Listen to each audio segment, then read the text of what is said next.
আসসালামু আলাইকুম রহমতুল্লাহি ওয়া বারাকাতুহু। মাননীয় সভাপতি,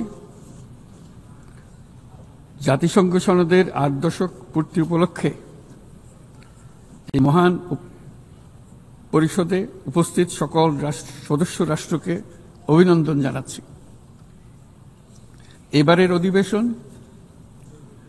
অতীত দর্শনের ভবিষ্যতের রূপরেখা তৈরি উভয়ের জন্য বিশেষভাবে গুরুত্বপূর্ণ। ৮ দশক ধরে জাতিসংঘ ধারাবাহিকভাবে তার কর্মপরিধি সম্প্রসারিত করেছে এবং নানা ক্ষেত্রে আরো গভীরভাবে সম্পৃক্ত হয়েছে। বিশ্বশান্তি ও নিরাপত্তা, মানবাধিকার, বিশ্বব্যাপী জীবনমানের উন্নয়ন, ন্যায় বিচার, ন্যায্যতা ও সমতা প্রসারে জাতিসংঘ অনস্বীকার্যভাবে ভূমিকা রেখেছে। জাতিসংঘের কারণেই আজ বিশ্বের ১২০টি দেশের প্রায় ১৩ কোটি বিপদাপন্ন মানুষকে জরুরি খাদ্য ও মৌলিক মানবিক সহায়তা এবং ৪৫% শিশুকে টিকা প্রদান করা সম্ভব হচ্ছে।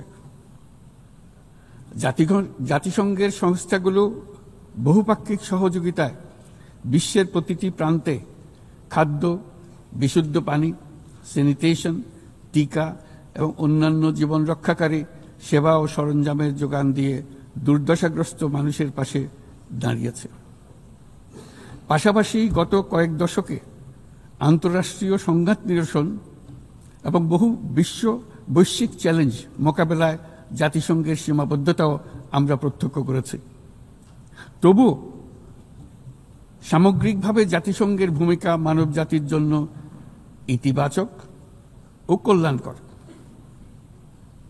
মাননীয় সভাপতি, গত বছর আপনাদের এই মহান সভায় আমি দাঁড়িয়েছিলাম সদ্য গণ অভ্যুত্থান সংগঠিত একটি দেশের রূপান্তরের আকাঙ্ক্ষা আপনাদের শোনানোর জন্য। আজ এই রূপান্তরের অগ্রযাত্রায় আমরা কতটুকু অগ্রসর হতে পেরেছি তা আমি বলবো। পৃথিবীর প্রতি 10 জনের মধ্যে 3 জনের নিবাস বাংলাদেশ, কিন্তু সেই কারণে অথবা ভূ রাজনৈতিকভাবে বিশ্বের একটি গুরুত্বপূর্ণ অবস্থানে বাংলাদেশ রয়েছে বলে আমাদের ইতিহাস জানার দরকার তা কিন্তু নয়, বরং এই কারণে বাংলাদেশের এই বর্ণনাটি গুরুত্বপূর্ণ যে তা সাধারণ মানুষের অসাধারণ ক্ষমতার উপর আস্থা তৈরি করবে। এই কারণে বর্ণনাটি গুরুত্বপূর্ণ, তা বিশ্বের সকল দেশের মধ্যে আশার সঞ্চার করবে। যে সংকট যত গভীরই হোক না কেন, তার নিরসন যত অসম্ভবই মনে হোক না কেন, কখনই তা উত্তরণের পথ হারিয়ে ফেলে না। মাননীয় সভাপতি, সাম্য, মানবিক মর্যাদা ও সামাজিক ন্যায় বিচারের দাবিতে এক রক্তক্ষয়ী সংগ্রামের মাধ্যমে ১৯৭১ সালে বাংলাদেশের জন্ম। কিন্তু যে অধিকার প্রতিষ্ঠার জন্য আমরা বিশাল আত্মত্যাগ করেছিলাম তা গত 5 দশকে বারবার বাধাপ্রাপ্ত হয়েছে। বারবার আমাদের ছেলে মেয়েদের নেতৃত্বে আমাদের জনগণকে অসংখ্য ত্যাগ স্বীকার করে সে অধিকারকে পুনঃপ্রতিষ্ঠিত করতে হয়েছে। এই বছর আমরা জুলাই গণঅভ্যুত্থানের প্রথম বার্ষিকী পালন করেছি, যে অভ্যুত্থানে আমাদের তরুণ সমাজ স্বৈরাচারকে পরাভূত করেছিল, যার ফলে আমরা বৈষম্যমুক্ত ন্যায় বিচার ভিত্তিক সমাজ বিনির্মাণের অভিযাত্রা নতুনভাবে শুরু করতে পেরেছি। সেই বৈষম্যমুক্ত ন্যায় বিচার ভিত্তিক সমাজ বিনির্মাণের আকাঙ্ক্ষা পূরণের দায়িত্ব দেওয়া হয় আমাকে ও আমার সহকর্মীদের। ভেঙে পড়া রাষ্ট্র কাঠামোকে পুনর্গঠন করে জনগণের আকাঙ্ক্ষা পূরণের জন্য প্রয়োজন ছিল ব্যাপক প্রাতিষ্ঠানিক সংস্কারের। যে বিপুল জনসমর্থনের মাধ্যমে আমরা দায়িত্ব পেয়েছিলাম, তার প্রেক্ষাপটে আমাদের জন্য সহজ পথ ছিল নির্বাহী আদেশে সংস্কার কাজগুলো সম্পন্ন করা। কিন্তু আমরা বেছে নেই সেই কঠিন পথ, অন্তর্ভুক্তিমূলক ও টেকসই পথ।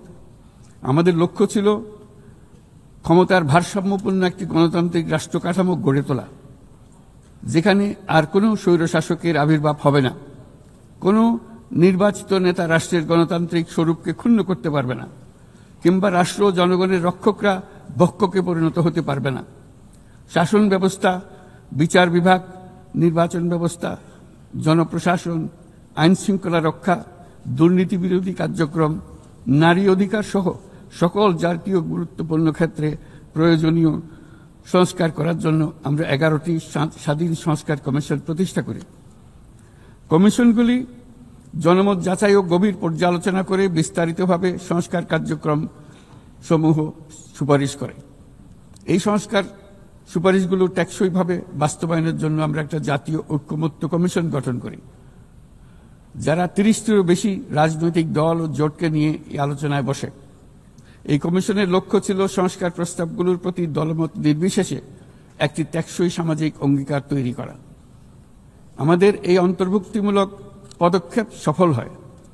আমরা জুলাই অভ্যুত্থানের 1 বছর পূর্তিতে রাজনৈতিক দলগুলোর সাথে একই মঞ্চে দাঁড়িয়ে সকলে মিলে জুলাই ঘোষণার মাধ্যমে এই সংস্কার কার্যক্রমের প্রতি আমাদের সময়াবদ্ধ অঙ্গীকার ব্যক্ত করি। অর্থাৎ আগামী নির্বাচনে যে দলে জনগণের সমর্থন পাক না কেন, সংস্কার কার্যক্রম বাস্তবায়নে আর কোনো অনিশ্চয়তার অবকাশ থাকবে না। আপনারা জানেন যে আগামী বছরের ফেব্রুয়ারি মাসে আমরা জাতীয় নির্বাচন অনুষ্ঠানের প্রস্তুতি নিচ্ছি। পাশাপাশি স্বচ্ছতা ও জবাবদিহিতা, আইনের শাসন নিশ্চিত করবার জন্য আমাদের নিরবচ্ছিন্নভাবে নাগরিক বান্ধব সংস্কার চালিয়ে যাচ্ছি। মাননীয়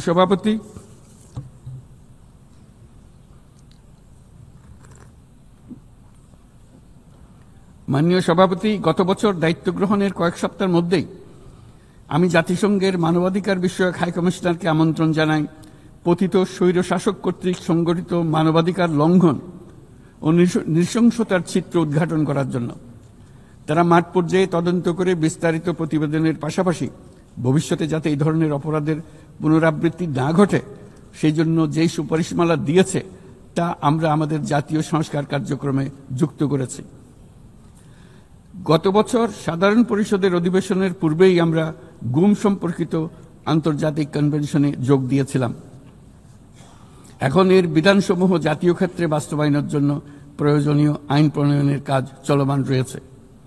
এবছর আমরা জাতিসংঘের নির্যাতন বিরোধী কনভেনশনের ঐচ্ছিক প্রটোকলে যোগ দিয়েছি এবং এর বাস্তবায়নে একটি স্বাধীন প্রতিরোধমূলক জাতীয় প্রাতিষ্ঠানিক ব্যবস্থা প্রতিষ্ঠার জন্য আমরা কাজ করছি।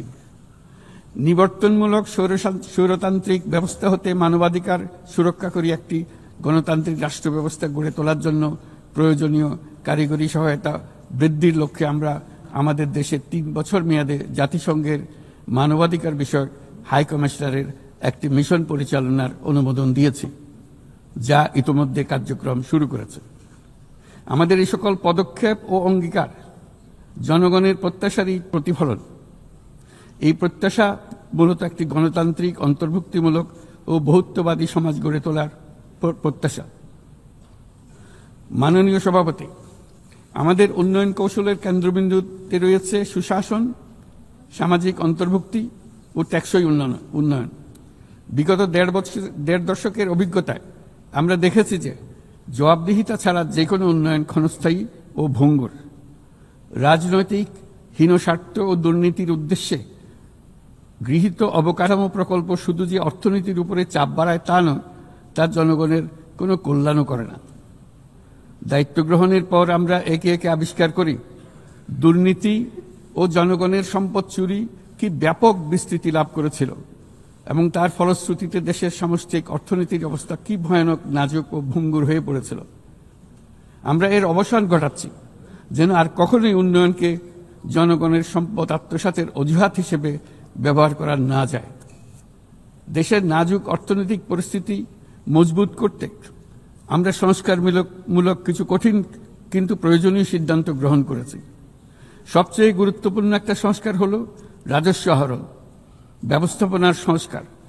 যে নীতি ও প্রণয়ন বাস্তবায়ন সংস্থাকে পৃথক করার জন্য আইন প্রণয়ন করা হয়েছে, এর মাধ্যমে স্বচ্ছতা ও জবাবদিহিতা নিশ্চিত হবে এবং রাজস্ব আহরণ বৃদ্ধি পাবে। এই উদ্যোগগুলো সদ্য সমাপ্ত FFD4 সম্মেলনে গৃহীত সেভিয়া অঙ্গীকারের সঙ্গে সামঞ্জস্যপূর্ণ। আমরা আশা করি যে বাংলাদেশে যেমন সেভিয়া অঙ্গীকারের সাথে সামঞ্জস্য রেখে সংস্কার করবার চেষ্টা করছি, তেমনি উন্নত বিশ্বেও সেভিয়ার সামষ্টিক অঙ্গীকার অনুসারে তাদের দায়িত্ব পালনে আন্তরিক হবে। একই সাথে আমরা মনে করি আন্তর্জাতিক অর্থায়ন ব্যবস্থা, বৈশ্বিক আর্থিক প্রতিষ্ঠানগুলোর সিদ্ধান্ত গ্রহণ প্রক্রিয়া ও ব্যবস্থাপনার সংস্কার, একটি অন্তর্ভুক্তিমূলক আন্তর্জাতিক কর সহযোগিতার বৈশ্বিক কাঠামো, অবৈধ আর্থিক প্রবাহ ও দুর্নীতির বিরুদ্ধে সমন্বিত বৈশ্বিক পদক্ষেপ গ্রহণ এবং অবৈধ দুর্নীতিলব্ধ অর্থ পাচারকৃত সম্পদ পুনরুদ্ধারেও আন্তর্জাতিক সহযোগিতা বৃদ্ধি অত্যন্ত গুরুত্বপূর্ণ। মাননীয় সভাপতি, দেশের পাচার হওয়া অবৈধ সম্পদ পুনরুদ্ধার করা বর্তমানে আমাদের অন্যতম শীর্ষ অগ্রাধিকার। গত 15 বছরে দুর্নীতির মাধ্যমে শত শত কোটি ডলার অবৈধভাবে বিদেশে পাচার করা হয়েছে। আমরা নিরলসভাবে এই সম্পদ ফেরত আনার চেষ্টা করছি, কিন্তু সংশ্লিষ্ট দেশগুলোর আইনি প্রক্রিয়া এবং অন্যান্য নানাবিধ প্রতিবন্ধকতার কারণে আমাদের এই প্রচেষ্টা বারে বারে বাধাগ্রস্ত হচ্ছে।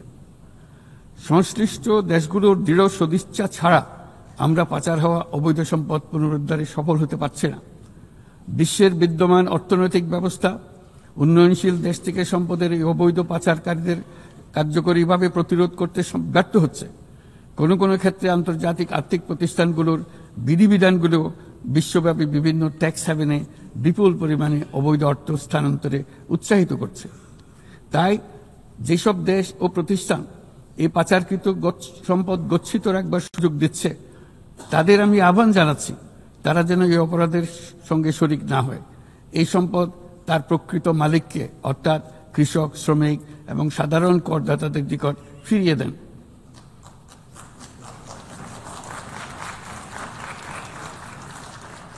আমি উন্নয়নশীল দেশ হতে সম্পদ পাচার রোধে কঠোর আন্তর্জাতিক বিধিবিধান প্রণয়ন এবং এর প্রয়োগ নিশ্চিতের প্রস্তাব করছি।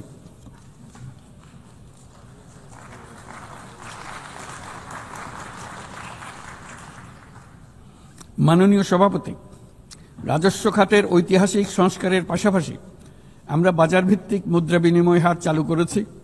ব্যাংক খাতে অ্যাসেট কোয়ালিটি রিভিউ, নতুন ব্যাংক রেজলিউশন অধ্যাদেশ, আসন্ন ডিপোজিট প্রোটেকশন অধ্যাদেশের মাধ্যমে শৃঙ্খলা ও স্থিতিশীলতা ফিরিয়ে আনছি। পুঁজিবাজারে সংস্কার, টাস্কফোর্স ও শক্তিশালী তদন্ত ব্যবস্থার মাধ্যমে তদারকি আধুনিকীকরণ করেছি। সরকারি ক্রয় ব্যবস্থায় ডিজিটাল টেন্ডারিং বাধ্যতামূলক করা হয়েছে এবং স্বার্থের সংঘাত সংশ্লিষ্ট তথ্য প্রকাশ বাধ্যতামূলক করা হয়েছে। পাশাপাশি নতুন পাবলিক অ্যাকাউন্টস অডিট অধ্যাদেশের মাধ্যমে জবাবদিহিতা আরও জোরদার করা হয়েছে। শুধুমাত্র আর্থিক স্থিতিশীলতা অর্জনের সীমাবদ্ধ না থেকে আমরা বিনিয়োগ বান্ধব পরিবেশ গড়ে তুলছি। বাংলাদেশ সিঙ্গল উইন্ডো এখন 19টি সংস্থাকে একীভূত করে কাস্টম প্রক্রিয়া সহজ করেছে। দ্রুত বাণিজ্যিক বিরোধ নিষ্পত্তির জন্য বিশেষায়িত বাণিজ্য আদালত গঠিত হয়েছে। বিনিয়োগ উন্নয়ন কর্তৃপক্ষ বা বিডা ওয়ান স্টপ সার্ভিস সাবলীলভাবে প্রদানের জন্য সমন্বয় কমিটি গঠন করেছে। নিয়ন্ত্রণ কর্তৃপক্ষগুলোকে একই ছাদের নিচে নিয়ে আসা হয়েছে এবং ভিসা ও ওয়ার্ক পারমিট প্রক্রিয়া সহজ করা হয়েছে। এফডিআই, হিটম্যাপ ও জাতীয় সেমিকন্ডাক্টর টাস্কফোর্স বিনিয়োগকারীদের কাছে উচ্চ সম্ভাবনাময় খাতগুলোর তথ্য সহজ ও স্বচ্ছভাবে তুলে ধরছে। বাণিজ্য লজিস্টিক্সেও উন্নতি ঘটেছে। চট্টগ্রাম বন্দরে গত আগস্টে কন্টেইনার হ্যান্ডলিংয়ে 27% প্রবৃদ্ধি ঘটেছে, যা দক্ষতার উল্লেখযোগ্য অগ্রগতি নির্দেশ করে। এসব উদ্যোগ অর্থনৈতিক শাসন ব্যবস্থাকে যেমন সুদৃঢ় করেছে, তেমনি বিনিয়োগকারীকেও নিরাপদ করেছে। এইসব সংস্কারের ফলে বাংলাদেশ এখন টেকসই ও অন্তর্ভুক্তিমূলক বিনিয়োগ ও অর্থনৈতিক প্রবৃদ্ধির এক পর্যায়ে প্রবেশ করেছে। এর পাশাপাশি এত স্বল্প সময়ে অর্থনৈতিকভাবে ঘুরে দাঁড়ানোর পেছনে আমাদের প্রবাসীরা গুরুত্বপূর্ণ অবদান রেখেছেন।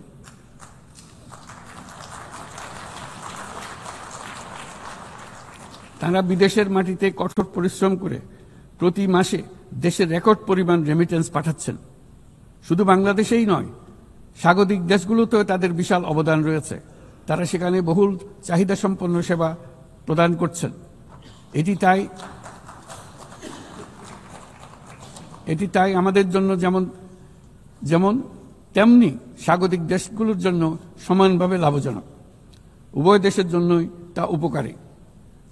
এই প্রসঙ্গে আমি জানাতে চাই, আমরা শ্রম অধিকার সংস্কার নিয়ে এগিয়ে যাচ্ছি। ইতিমধ্যেই স্বাধীন শ্রম সংস্কার কমিশনের সুপারিশ বাস্তবায়নে একটি কমিটি গঠিত হয়েছে। বাংলাদেশ শ্রম আইন সংশোধনের কাজ চূড়ান্ত পর্যায়ে রয়েছে, যেখানে ট্রেড ইউনিয়ন প্রক্রিয়া সহজ করা, মাতৃত্বকালীন ছুটি বৃদ্ধি ও আনুষ্ঠানিক ও অনানুষ্ঠানিক উভয় খাতের শ্রমিকদের জন্য সামাজিক সুরক্ষা সম্প্রসারণের পদক্ষেপ অন্তর্ভুক্ত করা হচ্ছে। ট্রেড ইউনিয়নের জন্য অনলাইন নিবন্ধন ব্যবস্থা চালু করা হয়েছে এবং নিবন্ধন প্রক্রিয়াকে আরও সহজ করার জন্য বিষয়টি বিবেচনা করা হচ্ছে। পাশাপাশি শ্রমিকদের অধিকার সুরক্ষায় আমাদের অঙ্গীকারের নিদর্শন স্বরূপ সম্প্রতি আমরা ইসলামী সহযোগিতা সংস্থার লেবার সেন্টারের সংবিধানটি স্বাক্ষর করেছি। এই কারণেই আমরা নিরাপদ, সুশৃঙ্খল ও নিয়মিত অভিবাসনকে সমর্থন করি এবং যেসব দেশে প্রবাসী শ্রমিকরা যান সেসব দেশে তাদের জন্য সহমর্মিতা ও সুরক্ষা নিশ্চিত করার আহ্বান জানাচ্ছি।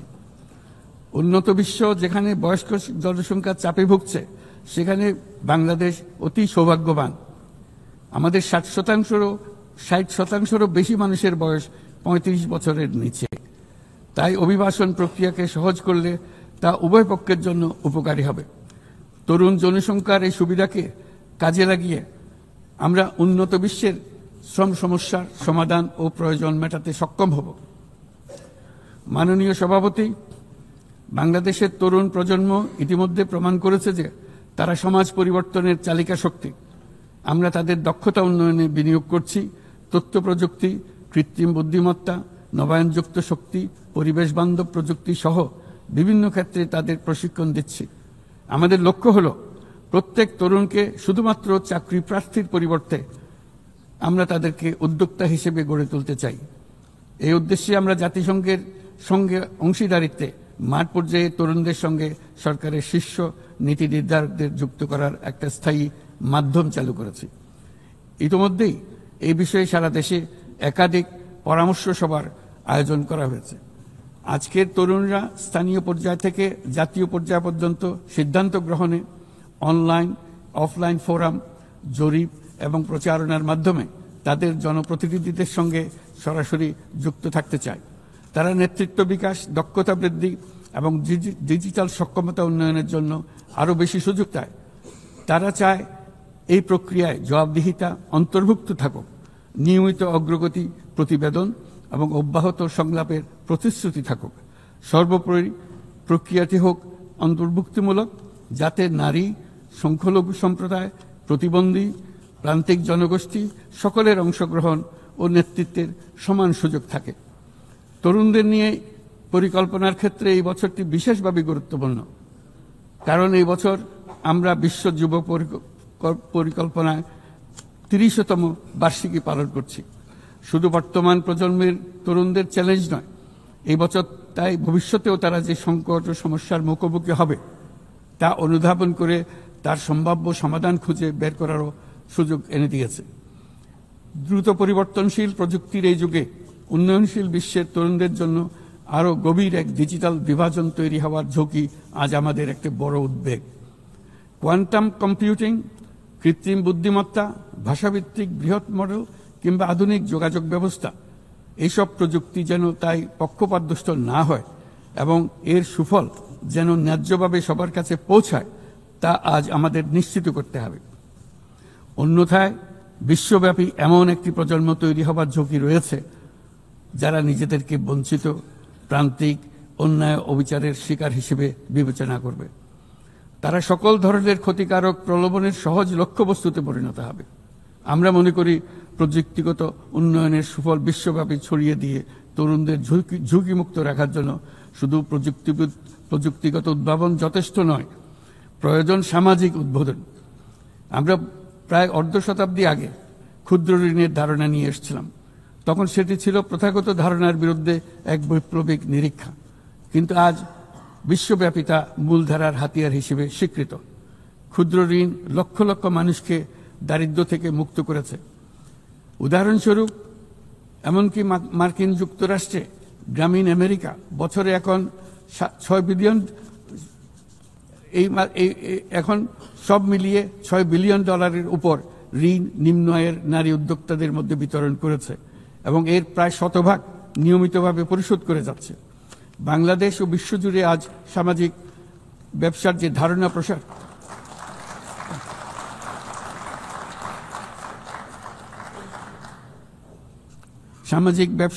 ধারণা প্রসার করেছি, এটি এমন একটি ব্যবসা যার সম্পূর্ণ মুনাফা সামাজিক কল্যাণে পুনর্বিনিয়োগ করা হয়।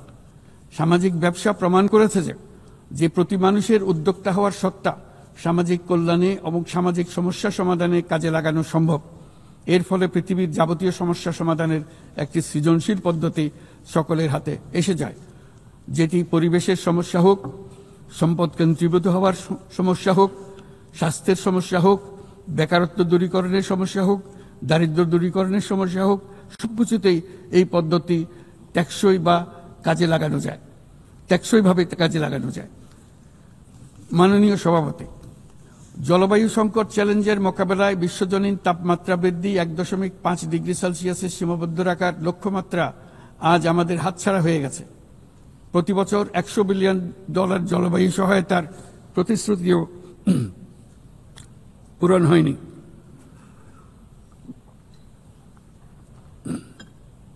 বরং যে ক্ষুদ্র অঙ্কের অর্থ বরাদ্দ হয়ে থাকে তাও কাগজে কলমে দেখানো হচ্ছে বহুগুণ হিসেবে।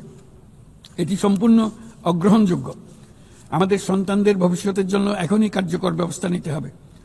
লস অ্যান্ড ড্যামেজ ফান্ড পুরোপুরি চালু করতে হবে। জলবায়ুর পরিবর্তনের বিরূপ প্রতিক্রিয়া প্রশমনের উদ্যোগ যেমন বাড়াতে হবে, তেমনি অভিযোজনেও সমান গুরুত্ব দিতে হবে। আর অভিযোজন প্রচেষ্টা হতে হবে দেশজ, স্থানীয়ভাবে নির্ধারিত এবং স্থানীয়ভাবে পরিচালিত। বাংলাদেশ ইতিমধ্যে স্থানীয়ভাবে সংবেদনশীল অভিযোজনের নীতিকে মূল ভিত্তি হিসেবে গ্রহণ করেছে। আসন্ন COP30 সম্মেলনে আমরা তৃতীয়বারের মতো জলবায়ু পরিবর্তন রোধকল্পে আমাদের জাতীয় প্রতিশ্রুতি ঘোষণা করব, যেখানে জলবায়ু পরিবর্তনের বিরূপ প্রতিক্রিয়া প্রশমন লক্ষ্যের পাশাপাশি অভিযোজন উদ্যোগও থাকবে। বিশেষ গুরুত্ব পাবে ম্যানগ্রোভ বনাঞ্চল রক্ষা, জলাভূমি পুনরুদ্ধার করা। একই সঙ্গে আমরা আশা করি যে বৈশ্বিক সম্প্রদায়, বিশেষ করে উচ্চ কার্বন নিঃসরণকারী দেশগুলো তাদের দায়িত্বটুকু আন্তরিকভাবে পালন করবে।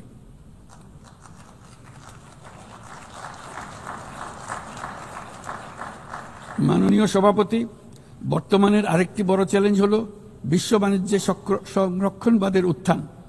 আমাদের সময়ে আমরা দেখেছি বাণিজ্য ও বিশ্বায়নের সুফল মাত্র 3 দশকে 100 কোটি মানুষকে দারিদ্র্য থেকে মুক্ত করেছে।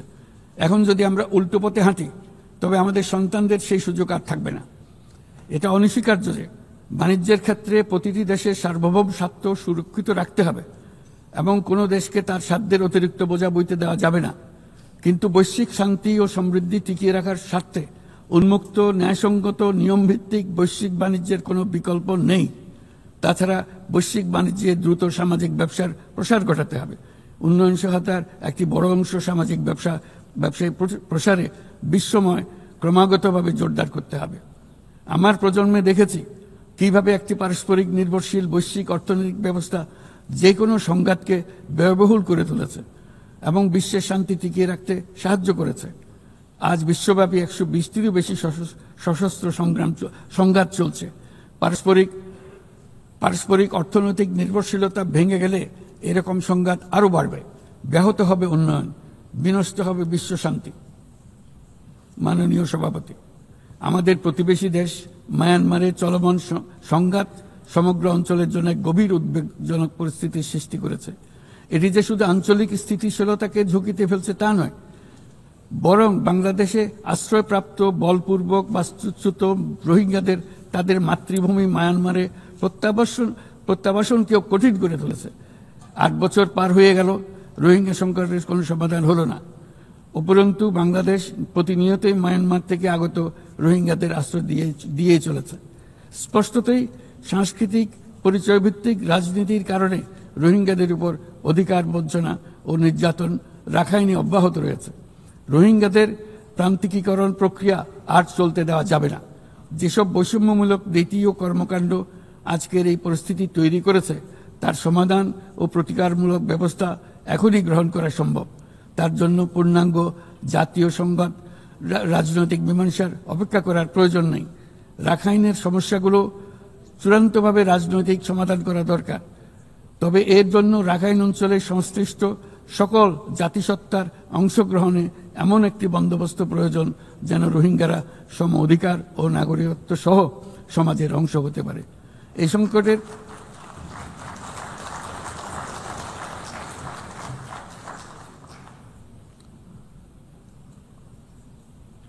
এই সংকটের সবচেয়ে বড় ভুক্তভোগী রোহিঙ্গারা, আর তাদের পরে বৃহত্তম ভুক্তভোগী হলো বাংলাদেশ। তবে আমাদের মনে রাখতে হবে যে রোহিঙ্গা সংকট কোনোভাবেই মায়ানমারের সঙ্গে বাংলাদেশের কোনো দ্বিপাক্ষিক বিষয় নয়, বরং আমরা শুধু একটি দায়িত্বশীল প্রতিবেশী এবং আন্তর্জাতিক সম্প্রদায়ের দায়িত্বশীল সদস্য হিসেবে আমাদের দায়িত্ব পালন করে যাচ্ছি। কিন্তু তহবিল সংকটের কারণে আজকে রোহিঙ্গা ক্যাম্পগুলোতে ন্যূনতম জীবনমান বজায় রাখার আমাদের যৌথ প্রয়াসও ভেঙে পড়ার উপক্রম হয়েছে। বিশ্ব খাদ্য কর্মসূচি তাদের জরুরি সহায়তা কার্যক্রমে মারাত্মক তহবিল ঘাটতির বিষয়ে ইতোমধ্যে সতর্ক করে দিয়েছে আমাদেরকে। অবিলম্বে নতুন তহবিল না এলে মাসিক রেশন অর্ধেকে নামিয়ে এনে মাথাপিছু মাত্র $6 নামিয়ে আনতে বাধ্য হবে, যা রোহিঙ্গাদের অনাহার ও অপুষ্টিতে নিমজ্জিত করবে, যা তাদেরকে আগ্রাসী কোনো পদক্ষেপ নিতে বাধ্য করবে। তহবিলের অতিরিক্ত কাটছাট হলে তা নিঃসন্দেহে সুরক্ষা ও নিরাপত্তা ঝুঁকি বহুগুণ বৃদ্ধি করবে, যা ক্যাম্পের সীমানা ছাড়িয়ে যেতে পারে। তাই আমি বিদ্যমান দাতাদের সাহায্য বাড়াতে এবং সম্ভাব্য নতুন দাতাদের অনুদান প্রদানের আহ্বান জানাচ্ছি, যাতে এই বিপর্যয়কর পরিস্থিতি এড়ানো যায়। মানবিক সহায়তার জন্য নতুন ও বর্ধিত তহবিলের বাইরে আন্তর্জাতিক সম্প্রদায়কে অবশ্যই মায়ানমার সরকার এবং রাখাইনের অন্যান্য অংশীদারদের উপর ইতিবাচক পরিবর্তন ও দ্রুত রাজনৈতিক সমাধানের জন্য চাপ প্রয়োগ করতে হবে। অন্যান্য প্রতিবেশী দেশগুলোকেও তাদের দায়িত্ব পালন করতে হবে। রাখাইনের স্থিতিশীলতা আনতে আন্তর্জাতিক সম্প্রদায়ের যে কোনো যৌথ প্রচেষ্টায় সহযোগিতা দিতে বাংলাদেশ সর্বদা প্রস্তুত। আমরা আশা করি আগামী 30শে সেপ্টেম্বরের উচ্চ পর্যায়ের সম্মেলন বিশ্বব্যাপী দৃঢ় সংকল্প তৈরি করবে এবং রোহিঙ্গাদের জন্য বাস্তবসম্মত আন্তর্জাতিক সহায়তা নিশ্চিত করবে, যেখানে তহবিল সংগ্রহ সর্বোচ্চ অগ্রাধিকার পাবে। একই সঙ্গে আন্তর্জাতিকভাবে একটি রোডম্যাপ গৃহীত হবে এবং সময়াবদ্ধ কর্মপরিকল্পনা গ্রহণের মাধ্যমে রোহিঙ্গা সংকটের স্থায়ী সমাধান খুঁজে পাওয়া সম্ভব হবে। মাননীয় সভাপতি, শুধু মায়ানমার নয়, এবছর আমরা পৃথিবীর প্রায় প্রতিটি প্রান্তেই সংঘাত প্রত্যক্ষ করেছি। ইউরোপ, দক্ষিণ এশিয়া, মধ্যপ্রাচ্য, বিশ্বের সবচেয়ে ঘনবসতিপূর্ণ অঞ্চলে আমরা বাস করি। বিশ্বের আর কোনো অঞ্চলে এত সংখ্যক পারমাণবিক অস্ত্রধারী রাষ্ট্র এত অল্প দূরত্বে অবস্থান করছে না। তাই নিরস্ত্রীকরণ, পারমাণবিক অস্ত্রের বিস্তার রোধের গুরুত্ব আমরা গভীরভাবে উপলব্ধি করতে পারি। আমরা সময়ের সঙ্গে দুর্বল হয়ে পড়া বৈশ্বিক অস্ত্র নিয়ন্ত্রণ চুক্তিগুলোকে পুনর্জীবিত করার জন্য জোর দাবি জানাচ্ছি। বিশেষ করে মধ্যপ্রাচ্য ও দক্ষিণ এশিয়ায় পারমাণবিক অস্ত্রমুক্ত অঞ্চল প্রতিষ্ঠার আহ্বান জানাচ্ছি। একই সঙ্গে আমরা পূর্ণ স্বচ্ছতার সঙ্গে শান্তিপূর্ণভাবে পারমাণবিক শক্তি ব্যবহারের যে অধিকার প্রতিটি রাষ্ট্রের রয়েছে তার প্রতি পূর্ণ সমর্থন জানাচ্ছি। একটি দায়িত্বশীল দেশ হিসেবে আমাদের প্রথম পারমাণবিক বিদ্যুৎ কেন্দ্র চালু করার আগেই এই বছর আমরা আন্তর্জাতিক পরমাণু শক্তি সংস্থার আওতাধীন পরমাণু নিরাপত্তা ও বর্জ্য ব্যবস্থাপনা সম্পর্কিত যৌথ কনভেনশনে যোগদান করেছি। এই যোগদানের মাধ্যমে সর্বোচ্চ মানের পারমাণবিক নিরাপত্তা ও স্বচ্ছতার প্রতি আমরা আমাদের প্রতিশ্রুতি পুনর্ব্যক্ত করছি। মাননীয় সভাপতি, আমি সবসময় মানুষকে আশার বাণী শুনিয়েছি, কখনো ভয় দেখিয়ে কিছু করা আমি সমর্থন করিনি, কিন্তু আজ আমাকে সেখান থেকে সরে এসে ভয়ঙ্কর কিছু কথা বলতে হচ্ছে। আজ আমি সতর্ক করছি, চরম জাতীয়তাবাদ, অন্যের ক্ষতি হয় এমন ভূ রাজনীতি এবং অন্যের দুর্ভোগ ও পীড়নের প্রতি ওদেশশূন্য বহু দশকের পরিশ্রমে আমরা যে অগ্রগতি অর্জন করেছি তা ধ্বংস করে দিচ্ছে। এর সবচেয়ে মর্মান্তিক চিত্র আমরা দেখেছি গাজায়। শিশুরা না খেয়ে অকাল মৃত্যুবরণ করছে, বেসামরিক জনগোষ্ঠীকে নির্বিচারে হত্যা করছে, হাসপাতাল, স্কুল সহ একটা গোটা জনপদ নিশ্চিহ্ন করে দিচ্ছে। জাতিসংঘের স্বাধীন তদন্ত কমিশনের সাথে আমরাও একমত যে আমাদের চোখের সামনেই একটি নির্বিচার গণহত্যা সংঘটিত হচ্ছে। আমাদের দুর্ভাগ্য যে মানব জাতির পক্ষ থেকে এর অবসানে আমরা সর্বোচ্চ চেষ্টা করছি না এখনো। এই অবস্থা চলতে থাকলে ভবিষ্যৎ প্রজন্ম ও ইতিহাস আমাদেরকে ক্ষমা করবে না।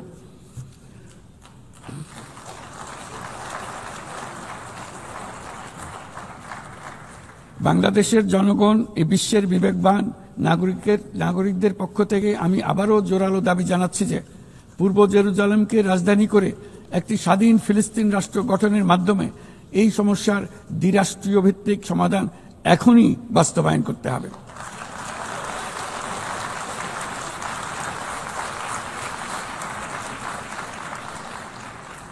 শুধুমাত্র 1967 সালের পূর্বের সীমারেখার ভিত্তিতে যেখানে ইসরায়েল ও ফিলিস্তিনি শান্তিপূর্ণ সহাবস্থানে থাকবে তখনই ন্যায় বিচার সম্পূর্ণভাবে কার্যকর হবে। মাননীয় সভাপতি, বাংলাদেশে আমরা বিশ্বাস করি যে আমাদের একটি শান্তির সংস্কৃতি আমরা গড়ে তুলব, যেখানে সর্বস্তরের সহনশীলতা, অহিংসা, সংলাপ ও সহযোগিতার মূল্যবোধ প্রতিষ্ঠিত করা হবে। গত 3.5 দশক ধরে জাতিসংঘের শান্তিরক্ষা কার্যক্রমে অন্যতম শীর্ষ শান্তিরক্ষা প্রেরণকারী দেশ হিসেবে আমাদের অংশগ্রহণ বৈশ্বিক শান্তি ও নিরাপত্তার প্রতি আমাদের নিরবিচ্ছিন্ন অঙ্গীকারের এক বাস্তব প্রমাণ।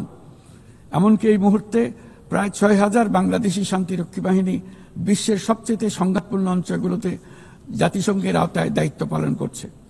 আজ পর্যন্ত মোট 168 জন বাংলাদেশি শান্তিরক্ষী তাদের দায়িত্ব পালনকালে শহীদ হয়েছেন।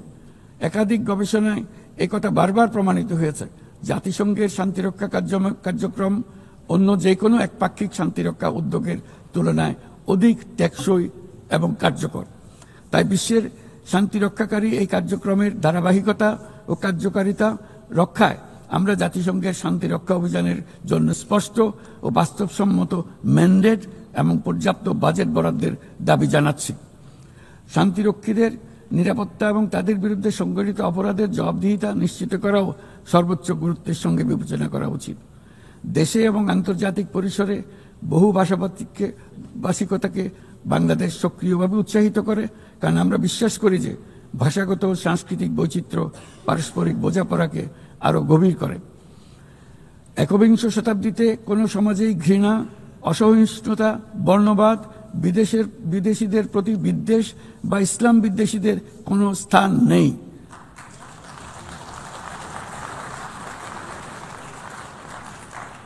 অথচ বর্তমানে বিভ্রান্তিমূলক প্রচারণা, ঘৃণাত্মক বক্তব্য গুরুতর উদ্বেগের বিষয় হয়ে দাঁড়িয়েছে।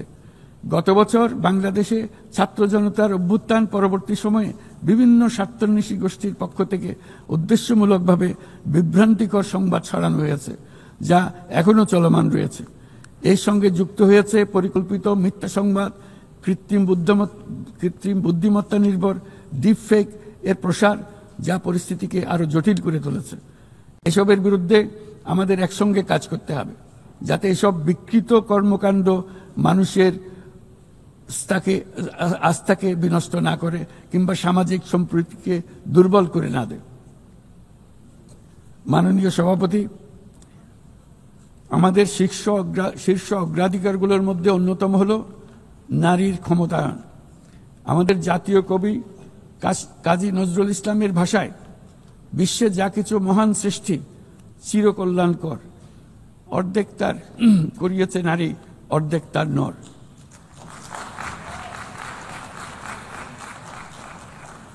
প্রকৃতপক্ষে বর্তমান বিশ্বে অনেক গুরুত্বপূর্ণ ক্ষেত্রে নারীদের অবদান অর্ধেকেরও বেশি। এ মাসে বাংলাদেশে প্রথমবারের মতো unpaid household production satellite account জরিপ প্রকাশিত হয়েছে। সেখানে দেখা যায় যে অবৈতনিক পরিচর্যা ও গৃহস্থালী কাজে শতকরা 85% বেশি কাজ নারীরা একাই করে থাকেন, যার অর্থমূল্য আমাদের স্থূল দেশজ উৎপাদনের প্রায় 16%। বহু প্রতিকূলতা সত্ত্বেও আজ আমাদের মেয়েরা শ্রেণীকক্ষ থেকে বোর্ডরুম, গবেষণাগার থেকে ক্রীড়াঙ্গন সবখানে বাধা অতিক্রম করে সফল হচ্ছে। সম্প্রতি আমাদের নারী ফুটবল দল আঞ্চলিক চ্যাম্পিয়নশিপ জিতেছে। আন্তঃএশীয় প্রতিযোগিতার জন্য উত্তীর্ণ হয়েছে এবং সারা দেশের লাখো মানুষকে অনুপ্রাণিত করে চলেছে। নারীর নিরাপত্তা ও মর্যাদা এবং সমান সুযোগ সুনিশ্চিত করার জন্য আমার সরকার প্রচেষ্টা অব্যাহত রয়েছে। এই বছর আমরা বেইজিং ঘোষণাপত্রের ৩০তম বার্ষিকী উদযাপন করছি। এই উপলক্ষে নারীর ক্ষমতায়নে আমাদের অঙ্গীকারকে আরও জোরদার করতে আমরা বেইজিং +30 অ্যাকশন এজেন্ডা এর অধীনে আগামী 5 বছরে বাস্তবায়নের লক্ষ্য নিয়ে 4টি জাতীয় প্রতিশ্রুতি ঘোষণা করেছি। এর মধ্যে রয়েছে যৌন হয়রানি প্রতিরোধ, সুরক্ষা সংক্রান্ত আইন প্রণয়ন করা, নারীর অবৈতনিক পরিচর্যা ও গৃহস্থলী কাজের স্বীকৃতি ও মূল্যায়ন নিশ্চিত করা, রাজনৈতিক ও জনপরিসরে নারীর অংশগ্রহণ বৃদ্ধি করা, নারীর সমতা ও ক্ষমতায়নের প্রতি সংবেদনশীল বাজেট প্রণয়ন পদ্ধতি শক্তিশালী করা। মাননীয় সভাপতি, বাংলাদেশ পারস্পরিক শ্রদ্ধা, স্বচ্ছতা এবং কল্যাণের ভিত্তিতে আঞ্চলিক সহযোগিতায় অঙ্গীকারবদ্ধ। আমরা বিমস্টেক, BBIN, এশিয়ান হাইওয়ে এবং সাসেকের মতো অন্যান্য উদ্যোগের মাধ্যমে আঞ্চলিক সংযোগ ও বাণিজ্যকে এগিয়ে নিচ্ছি। এর সাথে আমরা আসিয়ানের মতো কার্যকরী আঞ্চলিক ফোরামে যুক্ত হওয়ার জন্য আগ্রহ প্রকাশ করেছি। এই মর্মে কাজ করে যাচ্ছি। দক্ষিণ এশীয় আঞ্চলিক সহযোগিতা সংস্থা SAARC-কে পুনর্জীবিত করার জন্য আমরা দৃঢ় আহ্বান জানাচ্ছি। 4 দশক আগে এই সংস্থা প্রাথমিক পর্যায়ে উল্লেখযোগ্য অগ্রগতি অর্জন করেছিল এবং আঞ্চলিক সহযোগিতার জন্য একটা শক্ত ভিত্তি তৈরি করেছিল। রাজনৈতিক অচলাবস্থার পরেও এই প্রাতিষ্ঠানিক কাঠামো এখনো কার্যকর রয়েছে। আমরা বিশ্বাস করি SAARC এখনো আমাদের অঞ্চলের কোটি কোটি মানুষের জন্য কল্যাণ এনে দিতে সক্ষম, যেমনটি আসিয়ান তাদের অঞ্চলের কোটি কোটি মানুষের জন্য করে যাচ্ছে। সম্মিলিত উন্নয়নের জন্য প্রতিবেশী দেশগুলোর মধ্যে আঞ্চলিক সহযোগিতার কোনো বিকল্প নেই। একই সাথে অভিন্ন প্রাকৃতিক সম্পদের ব্যবহারে ন্যায্যতা ও সহমর্মিতার চর্চা করা একান্ত প্রয়োজন। প্রাকৃতিক সম্পদের ব্যবহার নিয়ে শান্তিপূর্ণ আঞ্চলিক সহযোগিতায় বাংলাদেশ দৃঢ়ভাবে অঙ্গীকারবদ্ধ। তাই প্রথম দক্ষিণ এশিয়া দেশ হিসেবে সম্প্রতি আমরা জাতিসংঘের পানি সংক্রান্ত কনভেনশনে যোগ দিয়েছি। মাননীয় সভাপতি, শতাব্দীর পর শতাব্দী ধরে রাজনৈতিক শোষণ, সম্পদ লুণ্ঠন, কাঠামোগত বৈষম্য আজকের অসম উন্নয়নের বাস্তবতা তৈরি করে গিয়েছে। আজ থেকে 1 দশক পূর্বে আমরা যখন এজেন্ডা 2030 অর্জনে একমত হয়েছিলাম, তখন আমরা পথ পরিবর্তন করে সঠিক লক্ষ্যে এগিয়ে যাওয়া নিয়ে আশাবাদী হয়েছিলাম। কিন্তু আজকের বাস্তবতা হলো টেকসই উন্নয়নের অভিষ্ট বাস্তবায়নের যে অগ্রগতি কাম্য ছিল তা মারাত্মকভাবে পিছিয়ে পড়েছে। উন্নয়নে অর্থায়নের ঘাটতি ক্রমশ বাড়ছে। উন্নয়ন সহায়তার প্রবাহ কমছে। আমরা দাতাদের সমূহকে এই প্রবণতা থেকে বেরিয়ে এসে তাদের অঙ্গীকার পূরণ করতে আহ্বান জানাচ্ছি। আমরা স্বল্পোন্নত দেশ হতে উন্নয়নশীল দেশ হিসেবে উত্তরণের প্রক্রিয়ায় আছি। আমাদের মসৃণ ও টেকসই উত্তরণ নিশ্চিত করতে আন্তর্জাতিক সম্প্রদায়ের, বিশেষ করে জাতিসংঘের সংশ্লিষ্ট সংস্থাসমূহের সহযোগিতা অত্যন্ত জরুরি। তাদের সাহায্য সহায়তা আমরা কামনা করছি। এ বিষয়ে OHRLS সহ সংশ্লিষ্ট সংস্থাসমূহের কার্যক্রমকে সাধুবাদ জানাই। স্বল্পোন্নত দেশসমূহ এবং ঝুঁকিতে থাকা অন্যান্য দেশগুলোর প্রতি আমাদের কার্যকর সহযোগিতা প্রদানের জন্য আমরা আমাদের দপ্তরকে আরও শক্তিশালী করার আহ্বান জানাচ্ছি। একই সঙ্গে অনুদান ও ঋণের পাশাপাশি সরকারি ও বেসরকারি উদ্যোগে সামাজিক ব্যবসা খাতকে বিপুলভাবে এগিয়ে দিয়ে যাওয়ার জন্য আহ্বান জানাচ্ছি। এই নতুন পদ্ধতি দাতা ও গ্রহীতা উভয় দেশের জন্য মঙ্গলজনক হবে এবং উৎসাহব্যঞ্জক হবে। সৃজনশীলতার অতি উচ্চ পর্যায়ে যেতে আমাদের সহায়ক হবে। মাননীয় সভাপতি, বাংলাদেশের অগ্রগতি উন্নয়নের অভিযাত্রায় জাতিসংঘের অবদানকে আমরা সাধুবাদ জানাই। বিশ্বশান্তি ও নিরাপত্তা উন্নয়ন, মানবাধিকার, জাতিসংঘের এই 3টি স্তম্ভের প্রতি আমরা পূর্ণ আস্থা পুনর্ব্যক্ত করছি। আমার বক্তব্যের শুরুতেই আমি বলেছিলাম যে আজ 8 দশকে জাতিসংঘ বারবার দেখিয়েছে যে বহুপাক্ষিক কূটনীতি মানব জাতিকে আরো ভালোভাবে একসঙ্গে বেঁচে থাকার সহায়তা করে। তবু এর 80তম বার্ষিকীতে আমাদের স্বীকার করতেই হবে যে বহুপাক্ষিক কূটনীতি আজ নানা রকম চাপের মধ্যে রয়েছে। প্রায়শই অসম দ্বিপাক্ষিক সম্পর্কের টানাপোড়েনে আবারও প্রমাণ করেছে যে বহুপাক্ষিক কূটনীতি আমাদের শেষ এবং সর্বোত্তম ভরসা। তাই বহুপাক্ষিক কূটনীতির ধারক ও বাহক জাতিসংঘকে উজ্জীবিত রাখতে আমরা সদস্য রাষ্ট্রগুলোর সাথে পূর্ণ স্বচ্ছতা ও আন্তরিকতা আলোচনার আহ্বান জানাচ্ছি। বর্তমান সময়ের দাবি মেটাতে বহুপাক্ষিকতার প্রতি আমাদের যৌথ আকাঙ্ক্ষা পূরণ করতে হলে জাতিসংঘকে ক্রমাগত বিকশিত ও অভিযোজিত হতে হবে। এই মর্মে আমরা মহাসচিবের UN80 উদ্যোগকে স্বাগত জানাই। তবে একই সঙ্গে জোর দিয়ে বলতে চাই যে সংস্কারের নামে যেন বহুপাক্ষিকতাকে দুর্বল করা না হয় বা উন্নয়নশীল দেশগুলোর কণ্ঠস্বরকে অবহেলা না করা হয়। সংস্কারের একমাত্র লক্ষ্য হওয়া উচিত মাঠ পর্যায়ে বাস্তব ও ইতিবাচক পরিবর্তন আনা। জনাব সভাপতি, গত বছর আমার জনগণ প্রমাণ করেছে যে জগতে অন্যায়ের বিনাশ অবশ্যম্ভাবী। তারা প্রমাণ করেছে যে পরিবর্তন যেমন সম্ভব তেমনি এটা অপরিহার্য। আমাদের মনে রাখা দরকার যে সামনের দিনে যে চ্যালেঞ্জগুলো আসছে তা কোনো দেশের পক্ষে একা মোকাবেলা করা সম্ভব নয়। একই সঙ্গে আমাদের এটাও মনে রাখতে হবে যে বর্তমান পৃথিবীতে কোনো একটি দেশ সংকটে পড়লে অথবা বিশ্বের কোনো এক প্রান্তে সংকট দেখা দিলে সমগ্র বিশ্বের নিরাপত্তায় ঝুঁকির মুখে পড়ে যায়। আমাদেরকে ৩-০ পৃথিবী গড়ার স্বপ্ন নিয়ে অগ্রসর হতে হবে। তরুণরা ৩-০ বাস্তবায়নের সৈনিক হয়ে বড় হবে। তাদের সামনে থাকবে শূন্য কার্বন, শূন্য সম্পদ কেন্দ্রীভূতকরণ ও শূন্য বেকারত্ব। এর ভিত্তিতে তারা গড়ে তুলবে তাদের পৃথিবী। ৩-০ পৃথিবী গড়া জাতিপুঞ্জের সকলের স্বপ্ন হোক, এই কামনা ব্যক্ত করে আমার বক্তব্য এখানে শেষ করছি। সবাইকে ধন্যবাদ, অসংখ্য ধন্যবাদ।